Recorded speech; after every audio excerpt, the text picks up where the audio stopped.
Welcome back to the fourth episode of Season 1 of the TURD podcast, also known as the Trail Ultrarunning Race Directors podcast. I'm your host, Shalini Bhajjan, and I'm excited to introduce today's guest. So let's get rolling. I'd like to welcome Ian Torrence, the race director for Flagstaff to Stagecoach Line 100 Miles and Flagstaff Marathon. Welcome to the podcast, Ian. Hey, it's great to be here. Thanks for having me.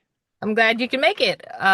So, as I like to start most of these, the first question for you is, who is Ian Torrance? Uh, I don't know. Well, I, that's a good question. I don't know. I do a lot of stuff. I'm a runner. I'm a race director. I work for the National Park Service and I coach athletes as well. Right now, I'm living in South Dakota, in Rapid City, South Dakota, but still have my home in Flagstaff, Arizona. So I'm married to Emily, my wife, and we have three dogs, and we run with them all the time. And yeah, that's what I do.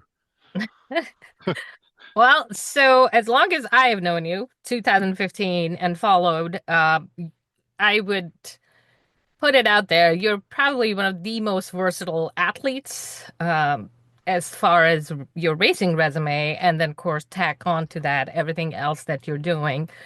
So give me a little bit of your background, where you were born, how you kind of got into running, what age, and how long you've been, racing and everything else. Sure.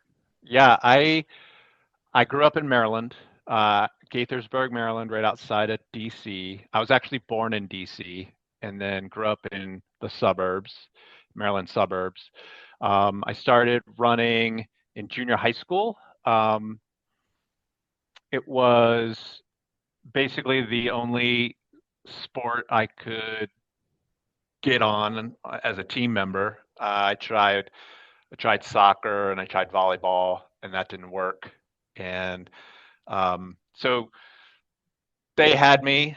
They were welcome. They just wanted anyone they could get at that time. So Sure. yeah, I was just a kid running, and we may have run, a couple of 3 mile runs, but our practices in junior high ended up being the coach would just say, okay, here's lacrosse sticks, go out and play lacrosse for a while. So it wasn't really focused, nothing like that. I didn't start really focusing on my running until I got to high school. And I went to high school, Gaithersburg High School, and yeah, ran uh, cross country, indoor and outdoor track for Okay. between uh, seventh, eighth, ninth. Hold on a minute, but yeah, ninth, 10th, 11th grade, 12th grade. So yeah, and then graduated, and one of my kind of deciding factors of picking a college was the ability for someone who is just kind of a middle of the pack runner to be able to participate in a college cross country track program. And I found that at Allegheny College in Okay. northwestern Pennsylvania, just north of Sure. Pittsburgh, South Erie.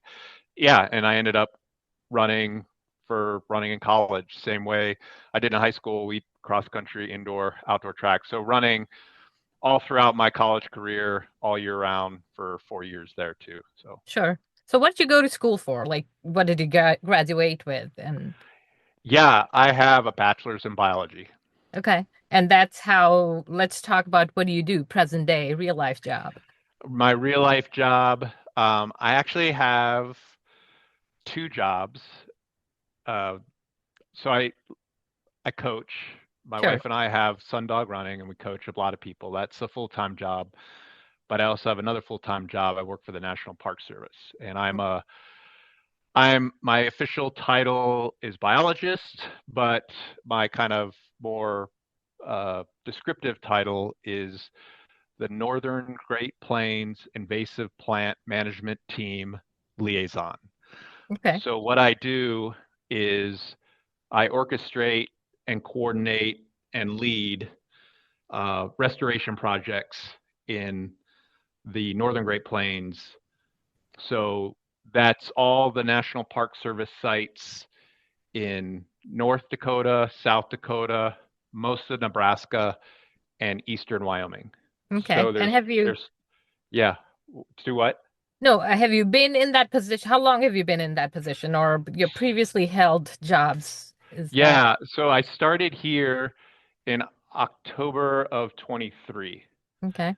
Before that, I was uh, a biologist at Death Valley National Park.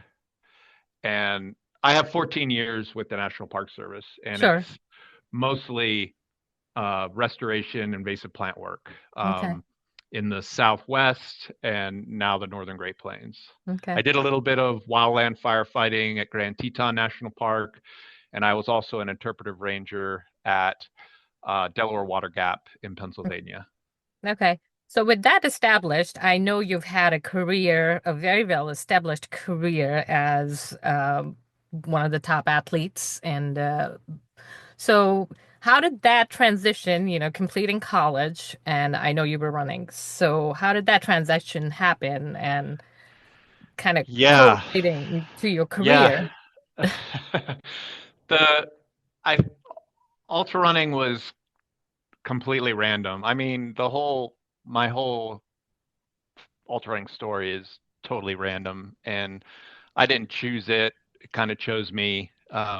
So, like I said, I ran competitively in college, and uh, as the years passed, under you know good coaching and a lot of competitions, I kept getting faster and faster in college. I think I graduated not at my best running. I think I still had years to come, and I think that those good years showed up in those ultra running results you were talking about earlier. Sure, So, um, we in college um, we take our easy days to the trails, and those were my favorite days of training, obviously, because we were out on the trails. And so when I graduated college, I was kind of burnt out on workouts, track work. sure.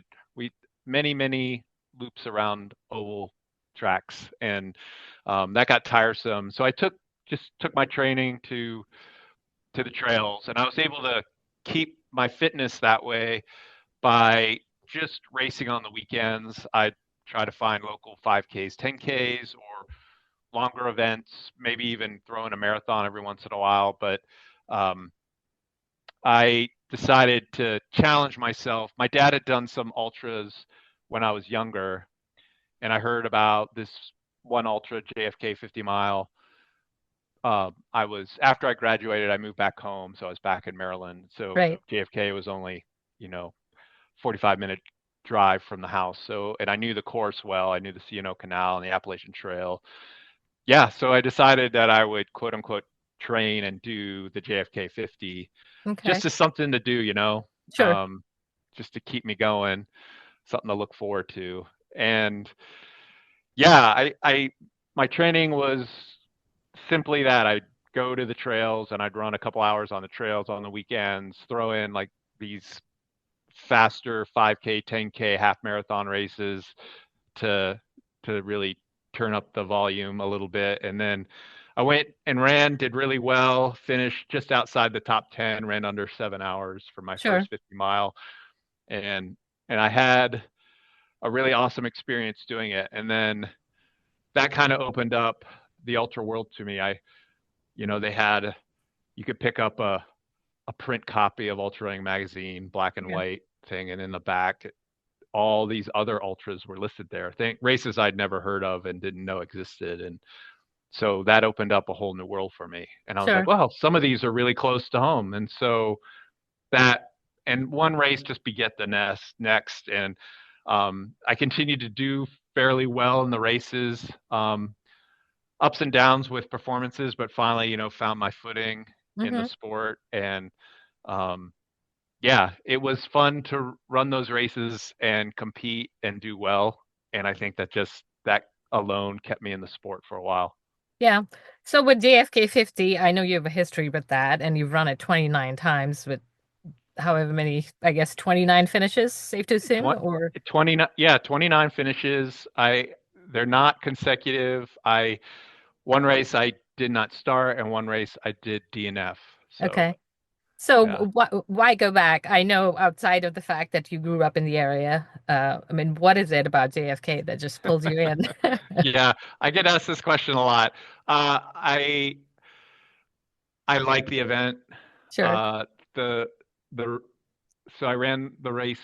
My first time there was 1994, Okay. and the race director is still the same race director. Wow. Yeah. Yeah, and we know each other well, and so that helps when you can communicate with the RD and they treat you well. And he let us. Sundog Running is like an official JFK coaching Sure. sponsor, and uh, you know he gives me a free entry, so that makes it That even always better. helps. Yeah, yeah, yeah. Maybe a hotel room sometimes. So it's great.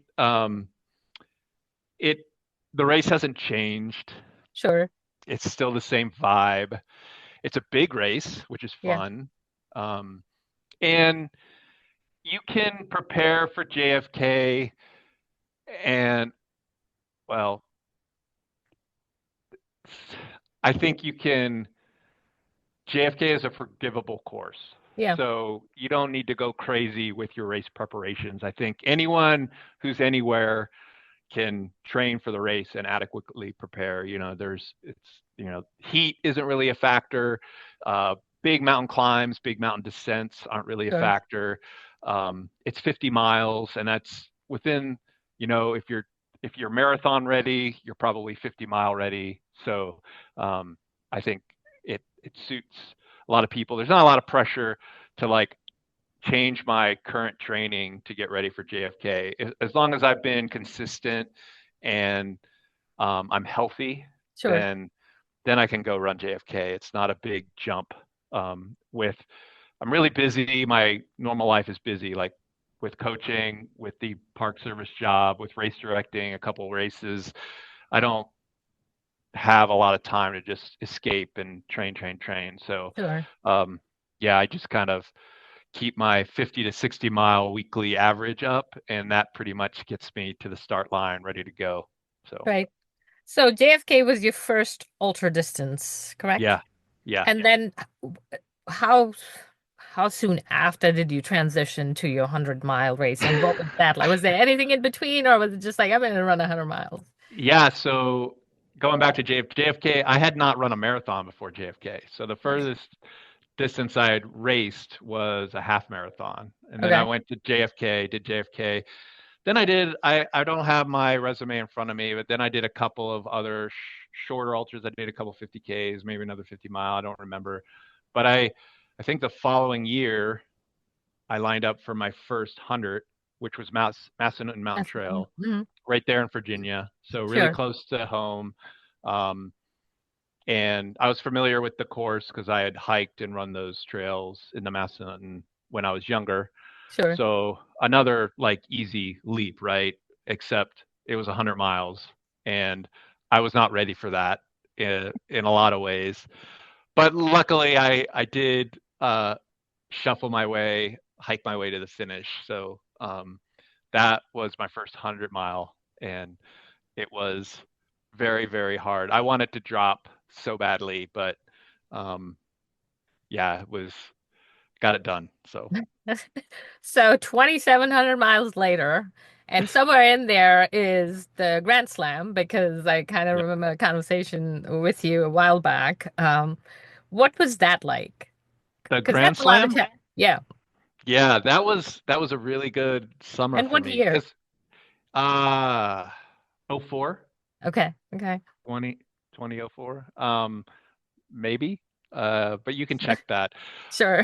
My memory is I've run so many ultras and done so much I can't keep them all straight. And I don't remember all the races. I remember highlights here and there. I think most of my races I was running in a um, sugarless induced state, so my memories didn't really compile in a lot of those races. But yeah, that was a good year. I did hurt 100 in Yeah. January that year. Won that race, set a course record at that time. It was really awesome. And then lined up to do the Grand Slam. Uh, and I did, so it was Western, then Vermont, then Leadville, then Wasatch. And Mhm. um, again, I think I just ran out of trail because I think I felt my best and my strongest at Wasatch. Yeah. And then it was done. And I was like, rats. So yeah, I felt like I was getting better and better as the races went. I went into Vermont. I was a little scared because after Western, between Western and Vermont, we were doing some restoration work in at Hobenweep National Monument, which is southeastern Utah, and it was a lot of digging. We were Yeah. planting plants, and I strained a hip flexor Hmm. like 2 weeks before Vermont, and it it kind of hurt to run, and I wasn't sure I was going to be able to do Vermont, but went there anyway and started the race and I just got to go really slow. And I guess that strategy worked really well because Sure. I finished, did pretty well, and then the injury really wasn't a thing. So I guess 100-mile pace isn't as aggravating as 5K pace. So Right. I didn't have anything to worry about. So yeah, and then the injury kind of healed itself, and by the time Leadville was there, I was ready to go again. Okay. Confidence was back and things like that. So yeah. Sure. So when was the last time you ran 100 miles? Because I know you're both on roads and trails, and as I've followed your sort of, journey through, your I think 50-mile is probably as far as the last few years, at least as far Yeah, as I remember. you Yeah. are. Yeah, you're correct. I think it was maybe 2014-ish. It was Angeles Crest was my Hmm. last 100. Yeah. Yeah, I haven't run. It's been almost 10 years since I've run a 100-miler or anything over the 50-mile mark. That is by choice. Okay. I just, like I said, my life has gotten really busy. Um,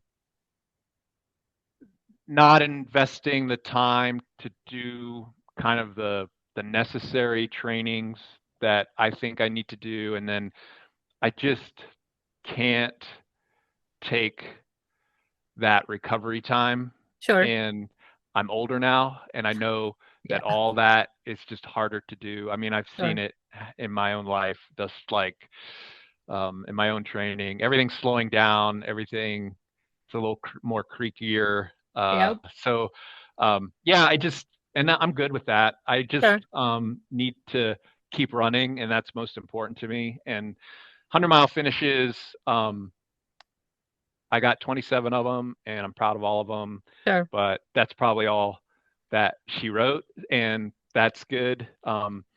50 miles is plenty far, and I'll just hang there for a while. It's a good distance, right? You can Yeah, yeah, recover and bounce back, and yeah, it still feels like you accomplished. You kind of like yeah, I ran hard. Yeah. yeah. I Um. really like 50Ks. Sure. So I've been doing 50Ks still, but yeah, 50Ks and then maybe one or two 50 miles in a year, and that's good. Yeah. No itch to run 100 miles ever. No, no, no, not right now. Right. Maybe if my life slows down, but I'm truly challenged by the other things I have going on right now. Yeah. So Yeah. yeah. So, at what point did you move out of the Northeast and transition to Arizona? I know when you and I met, you were in Flagstaff. Uh, Yeah. I actually moved west in 95. okay. Um, that was for a Park Service job at Lake Mead, right outside of Las Vegas. So, and I never came back. So Okay. never came back east. So I've been west ever since. So either in the Southwest, I did a year in Seattle. I did several years in Oregon, some time in the Colorado Plateau, like in Southeast Utah. Um, but yeah, mostly the Mojave Desert. I've spent most of my life in the Mojave Desert. So Las Vegas area, Southern California. And moving up here in October of 2023, this is the first time I've really spent any time in the Great Plains, and they're Yeah. really cool too. So Yeah. learning a lot. Yeah, learning a lot. So, how did then you got into race directing? What was that transition like, and how long have you been race directing Flagstaff and the Flagstaff Marathon? Yeah, so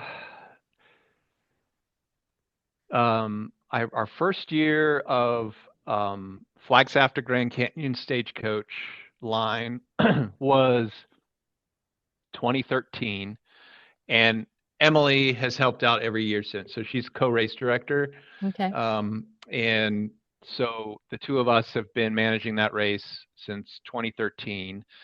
The Flagstaff Marathon, I'm I'm really a co-director for that as well. Emily's race director, and we share responsibilities with Coconino Community College. It's a Right. fundraiser for them, so um, we help them put on that event. They take on a lot of responsibilities. It's a lot easier race to put on than Stagecoach is. Yeah. Um, but in terms of race directing, I actually have a long list of race directing slash co-race directing. Um, I have a pretty good resume, and I can't remember everything, but I've race directed fat asses in Vegas. I've race directed fat asses in Moab. Okay. Um, I've helped Hal Kerner put on uh, a, a few races in Oregon.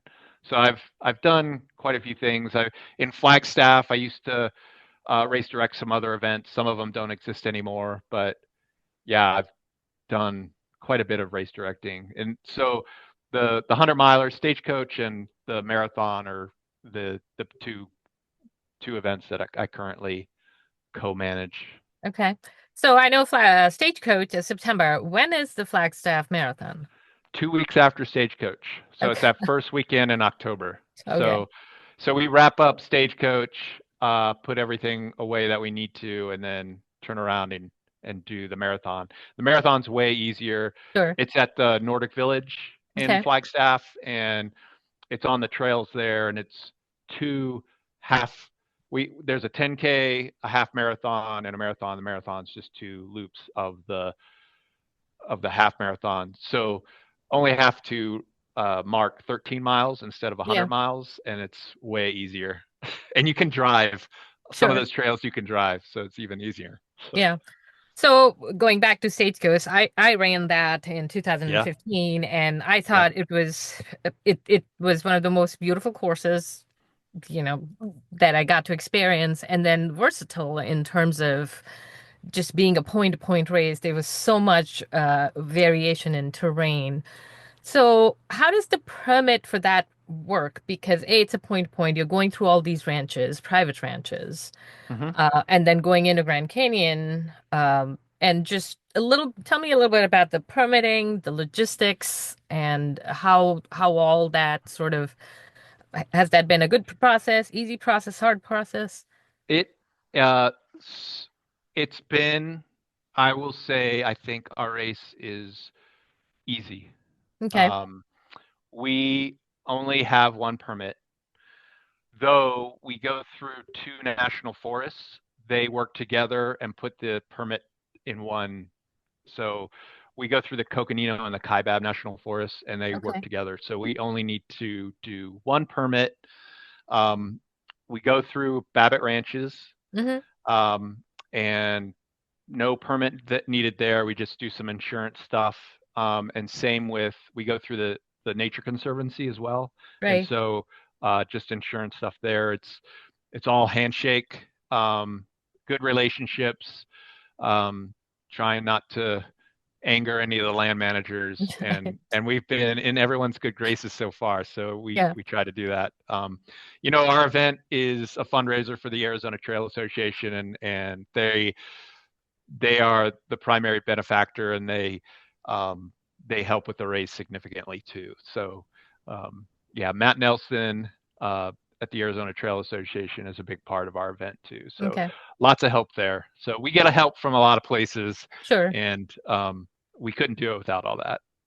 So were you involved with the right at the inception of that race, or did you kind of come into it and then how? Yeah, it's Yeah. a really kind of weird story. I was invited to a meeting at the Babbitt Ranch's conference room in downtown Flagstaff. They said, Ian, we want you to come. And they were Neil Weintraub from the Northern Arizona Trail Running Association. It was Billy Cordasco from Babbitt Ranches and Matt Nelson from the Arizona Trail Association, and then a few representatives from the National Forests. Okay. And I went into this conference room, and they're like, "This is what we want to do, Ian. Can you do it?" So it wasn't my idea, You were and voluntold. no, yeah, I was voluntold, and I said, "Yeah, I would love to try this," and here we are today. So Okay. Yeah. yeah, So I guess the course layout was that, I mean, did it require a little bit tweaking your input and yeah, I laid out the course. okay. So the course development was my idea. Where the aid stations are, is my idea. They basically said, "This is what we want to do, Sure. and we have permission to do it within reason. And so can you just do it? We want to go from Flagstaff to the Grand Canyon." Yeah. So yeah, we don't go into the national park. So we do not go into Grand Canyon National Park, but we are very close. You can almost throw a rock into the park Yeah. from some of the trail portions. And there's a few places on the trail late in the race where you can actually see the Grand Canyon. So Sure. yep, Yeah, I remember when I got to Neil's aid station and I yep. was leaving Hull's cabin, he was like, "Make sure you go take a look Yeah. across." I'm like, Yeah, you got to turn around. If you're going "Yes, up the yes, hill, you got to turn yeah, you around gotta and then turn you can around and see. go." Yeah. Yeah, Yeah. yeah. So that was actually pretty cool, and the sun had come up, so it was kind of Yeah. breathtaking and just take a moment. And I mean, it's a Yeah. gorgeous course. So it does have other distances. Tell me a little bit about that, and then mountain biking as well, and a Yeah. relay. Yeah. So we have the 100-mile runner, we have the 100-mile mountain biker, Okay. we have a 55K runner course, which is just the first 33 miles of the 100-mile course. We stop at Cedar Ranch and then Right. bus you back to the start line from there. And then we have relays. We have a 100-mile mountain bike relay, two-person mountain bike relay. So if you're a Okay. mountain biker who doesn't want to go 100 but can go 50, Sure. we have that option. And then pretty much like we're pretty flexible on the relay teams. We have the relay teams to get people to come do the event Sure. and to see Northern Arizona and see the course. And Yeah. so I'm pretty like people will sign up for a 6-person team and they'll be like, "Oh, we got 7 people. Can we do that?" And yeah, sure. You just have to use the exchange points as written. Sure. So yeah, we move along. We float along. Our relay teams are fun and they're faster and people can get done earlier and then enjoy and watch Yeah. the hundred Yeah. mile finishers. Yeah. So So the mountain bike race I don't remember that the year I ran it, which was again going back 2015. yeah. So Dana Ernst and Jen Ernst, they live down the street from us in Flagstaff. Dana's a big mountain biker. He puts Okay. on some of his own mountain biking events. So those two, Jen and Dana, are our mountain biker and co-RDs, if you will, and they help put that event on. And maybe we've been doing it for 5 or 6 years. You'd have to look back, Yeah. and that's slowly grown, and it it's actually fairly competitive up front. We get some fast folks. It's definitely a mountain bike race, not a gravel bike race. Sure. Our course is a little rocky, and people who do it on gravel bikes regret that decision. So Right. So is it the same course and like are the races, the running 100 and the mountain biking 100 happening at the same time or yeah, yeah, it's essentially yes. The mountain bikers start a half an hour before the runners. They okay. start at a different location. We start them down at the bottom of Snowball Road, and their first mile is pavement to the Okay. Arizona Trail to kind of separate people. We get the bikers. Most bikers will be ahead of the runners when the runners start, and the runners usually don't catch the bikers. Yeah.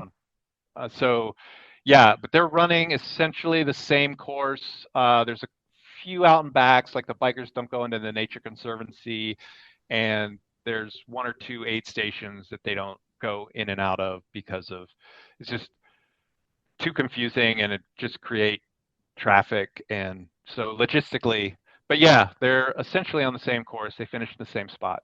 Okay. How about let's talk a little bit about the Flagstaff Marathon. I know it Yeah. exists, but I know Yep. nothing of it.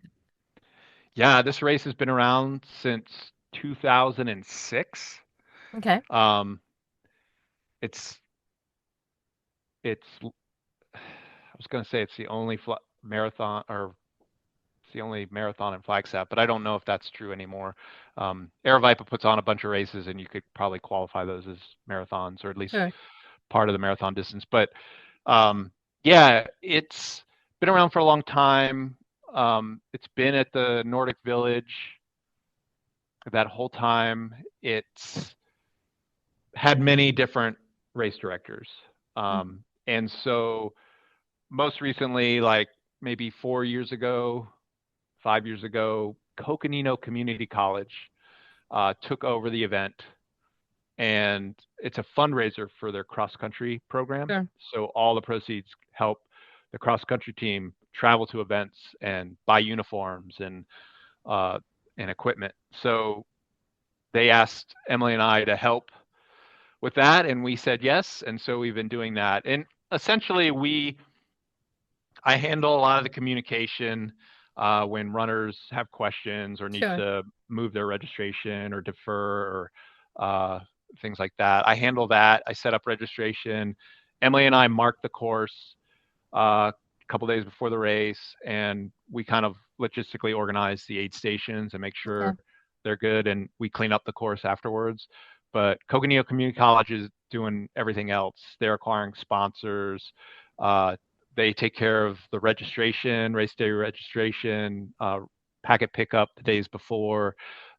It's a really good deal and a good distribution of labor, I think, and makes it really easy for Emily and I to do something like that at two Sure. weeks after a 100 miler. That Yeah. is really exhausting.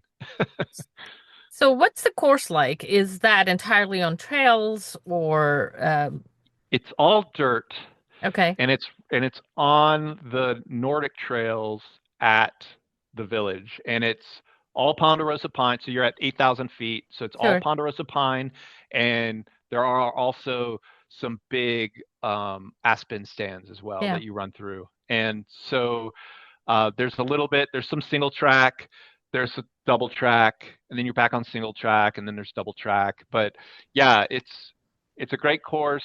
Not a lot of vert. Okay. There's some good climbs, but they're not steep.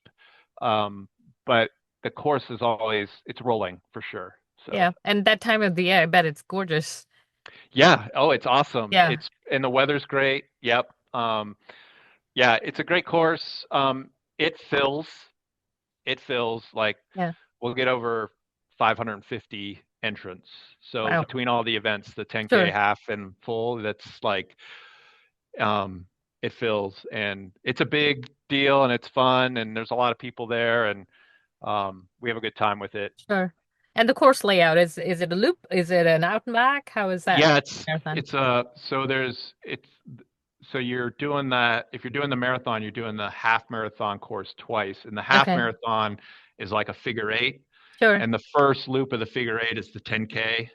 Then you Okay. go on to do another loop, and that's your half. And then marathoners go do the 10K loop again, and then the Sure. second loop of the half marathon. So, Okay. yep. Yeah. Um, so moving on a little bit more on race logistics, specific to Stagecoach, what does that trail maintenance look like over 100 mile, or is that something Forest Service helps and you take on a section? And then talk to me a little bit about course marking. What does that involve? Yeah. So let's talk about how this trail is maintained. It's maintained by the Arizona Trail Association. Okay. Our course is almost all entirely on the Arizona Trail. Yeah. And so the stewards and the volunteers of the Arizona Trail do the trail maintenance for Sure. this event. And then, um, what was your other question? Um, Course marking. What does that look Yeah. like? Um, Emily and I used to grab friends, beg, borrow, and steal friends to go mark the course over or a couple of days Sure. on foot. Um, but now with Dana's and Jen's help, we've been able to cajole bikers into helping us on some Okay. sections. So um, for in return, we give them free entry to the race, that Right. kind of thing. Right. So yeah, so because now we're up in South Dakota, it's harder for me to. I have to like build up my annual leave to take my annual leave to make the trip down, and it's a lot harder for me to have time to mark the Sure. course. So we yeah, we just enlist folks to help mark the course Okay. and to pull the course markings as well. So Yeah. So how long does it take to mark that course? I mean, are you still looking at a week, given its oh no, appointment? they can get it done. The last couple of years, bikers will do it. They'll go out and cover 20 miles, and it's different groups of people, and Sure. they'll get it marked in a couple of days. Okay. Yeah, Um, with that, let's transition into Sundog Running. yeah. What year did you start coaching? And it's, Sundog's very well recognized and established. Are you having fun? Yeah, it's awesome. Emily and I birthed Sundog Running in 2017, September or no, November of 2017, and Okay. um, yeah, we've been going strong ever since. We coach a number of athletes, Emily and myself, but we also have fellow coaches as well. We've got um, Anna Frost, Eric Sensman, Will Baldwin, Ron Hammett, and Jim Sweeney Okay. also are on our coaching roster. Uh, and we're slowly building a reputation, and it's really cool. We put on some camps in the past. We just haven't had the time and to do that. We might put a camp maybe up here in the Black Hills of South Dakota someday soon. But yeah, we're trying not to overextend ourselves. Like Emily went down to Cocodona last week Yeah, she I've seen. drove down to run an aid station for the event there under the Sundog banner. And once you do that, you're like spent for a Yeah. while. Oh, yeah. That's a So long ass race too. So yeah, yeah, getting she out. had to get because I couldn't get away from work, so her mom flew in from Virginia to drive down with Oh, her, shoot. and then Yeah. drove back. Yeah, so yeah.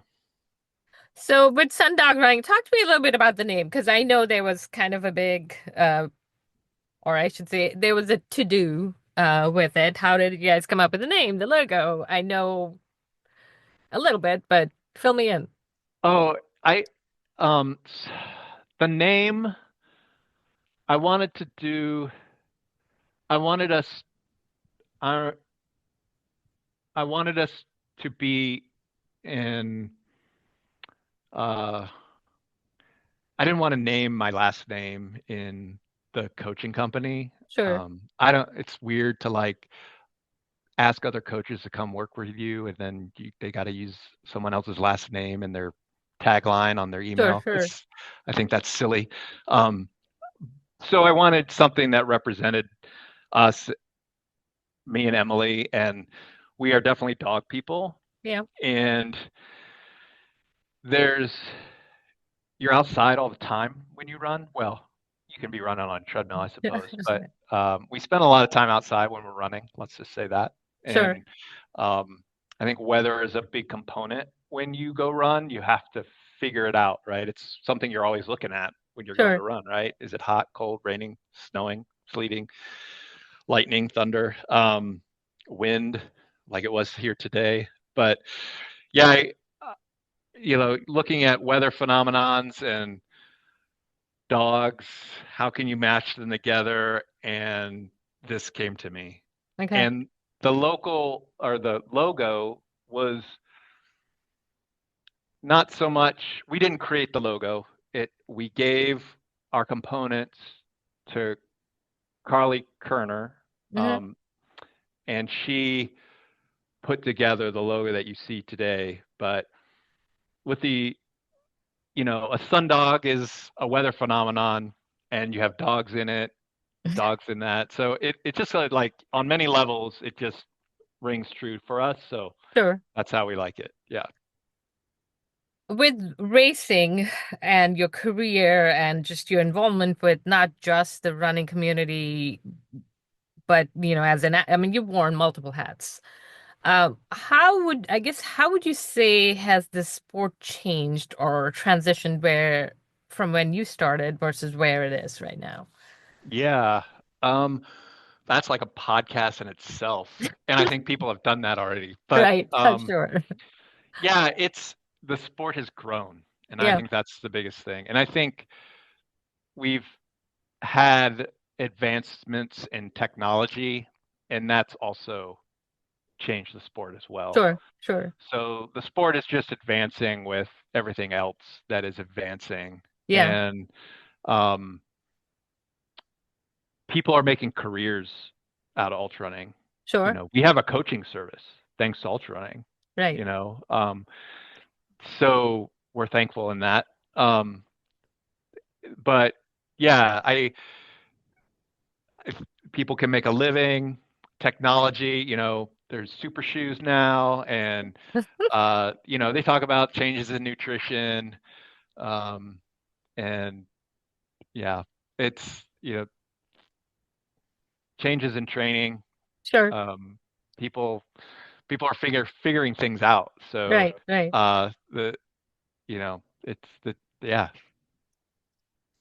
So I've been around 11 years.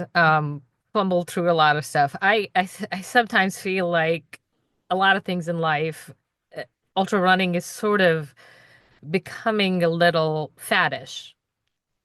Like, you know what I mean? Like diet, nutrition fad, and then you have 3 years of that, and then we transition Yeah, to yeah, yeah, something yeah. else. Right, Everyone likes the new thing, the new hack, right? right, right, You need a new hack. right. Yeah, I think ultra running is just about running, Yeah, and that's it. and you can't shortcut that. No, And people try their hardest to shortcut that aspect of the event, and you just sure, can't do that. And so you you develop a fad to hopefully shortcut what really needs to be done. And right. I don't yeah, I think that's why those fads fade. But we certainly are fringy sports still. Um, you know, we still a lot of our events now get on the front page of the New York Times or whatever, the Washington Post. Or Right. so um, people still can't believe that you do that, that you Yeah. run 250, 300-mile races, 100-mile races. I thought it was only a marathon. It was the farthest that the human could go. And so there's all these things. And Yeah. then you have, people who shoo it because, you know, we stopped and we hiked for a little bit. Yeah. We stopped running for a couple of feet. But yeah, now I think people are understanding that it's a legit sport and there's money to be made, and you can you can make that in a lot of different ways. It's Sure. not just performance or winning. You can do it in a lot of different ways. You can Yeah. start a race. You can start a coaching company. You can start a nutrition company. You can start a salve company, right? Squirrel's nut butter. You can do all these things, Sure. and cater to this new growing community. So Yeah. Yeah. it's cool. So would you say then, like, how does that impact your coaching style? Like, are you still like when I look at my own transition, I feel like I've got a little bit of old school and kind of adapting to new school, but somewhere in between. Where would you say like, on what spectrum of that transition do you think you are? Well, I'm definitely old school. Yeah, Yeah, and my athletes know that, and sure. I work with athletes who for many years now, same person Yeah, for many years, and because they know that that works. uh, yeah, I don't.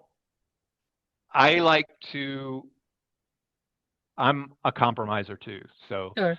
if my athletes can give me an argument about why they want to do X, Y, and Z, then we will try it. Okay. Um, and there's certain things I'll just straight out say, no, we're not doing that. Yeah. That's not a good idea.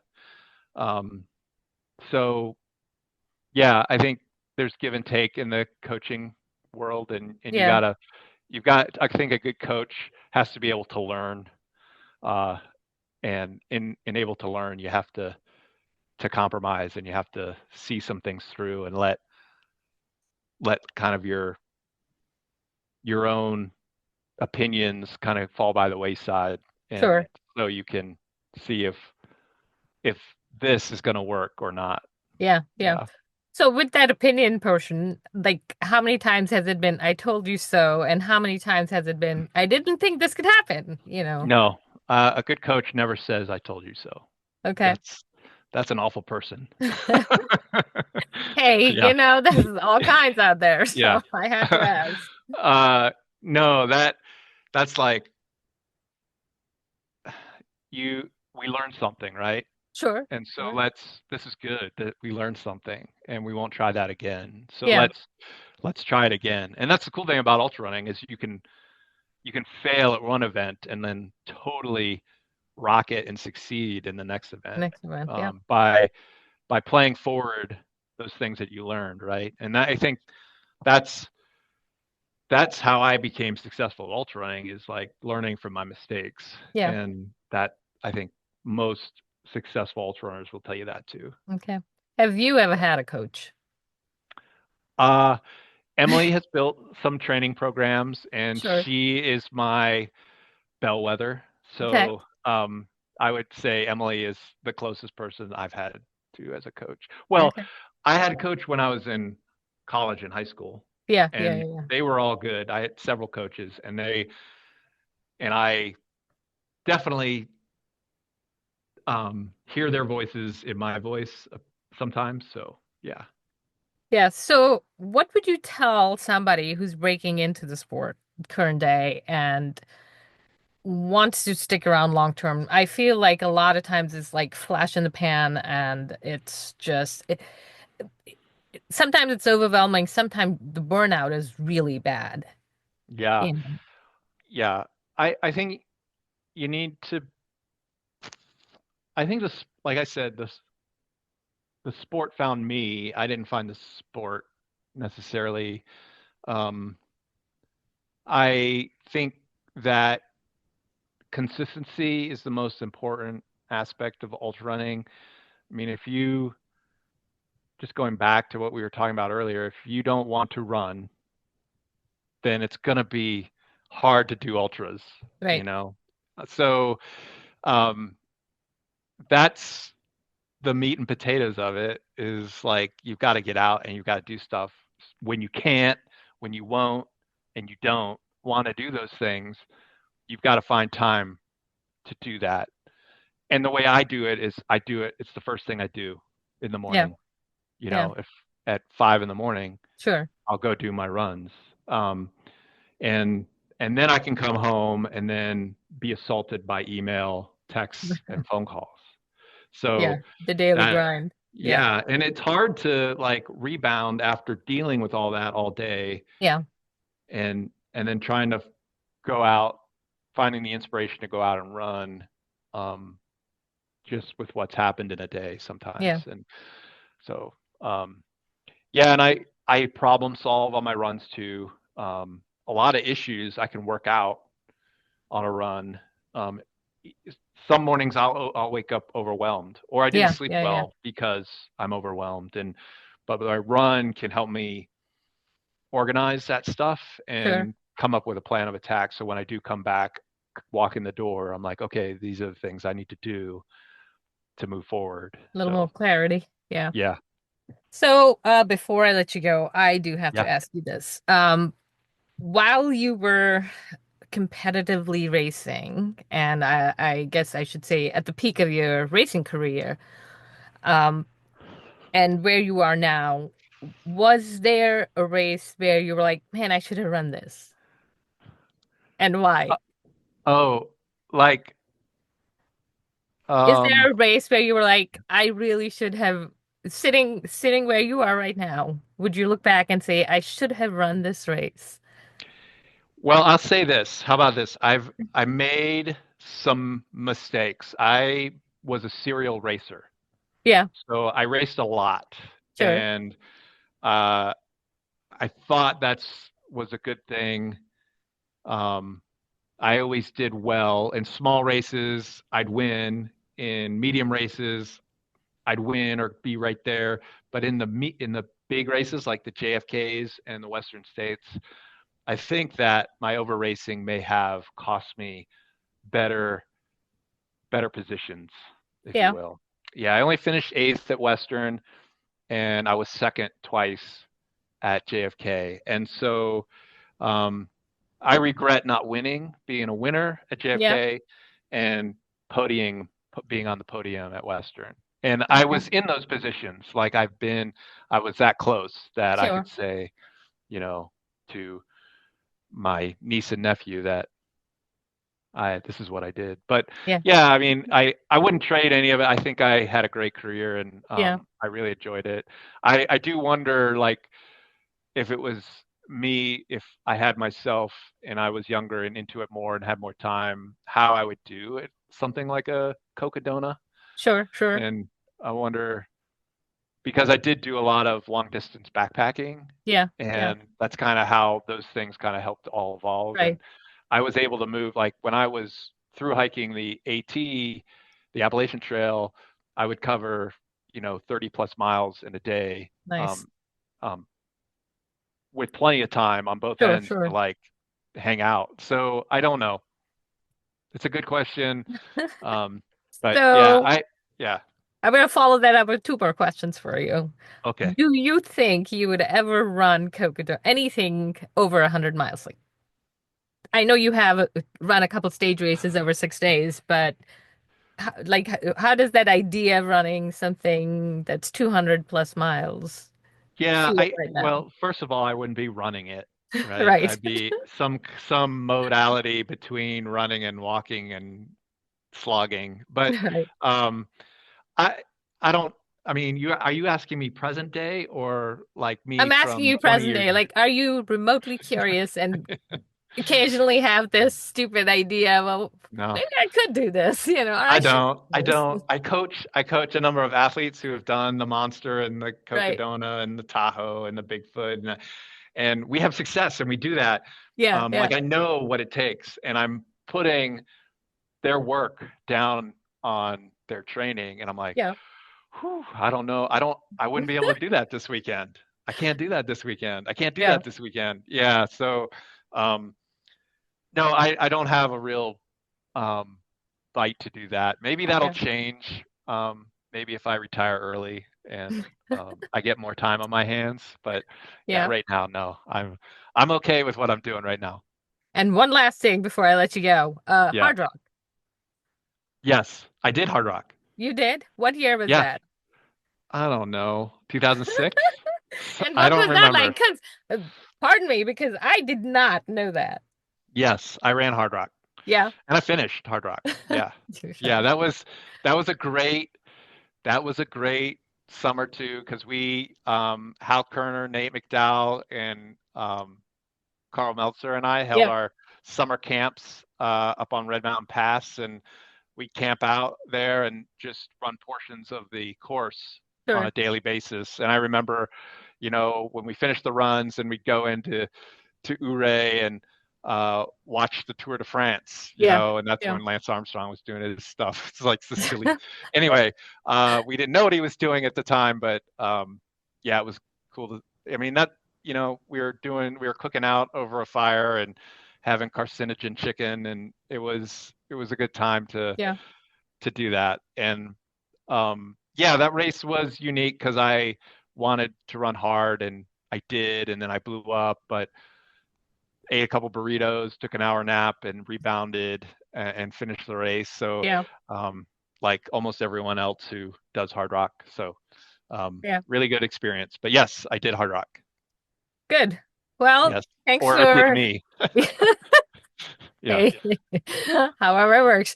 yeah. Um, Thank you so much for chatting with me. I appreciate it. And hopefully we'll connect soon in the future. Um, Thank you very much for having me on.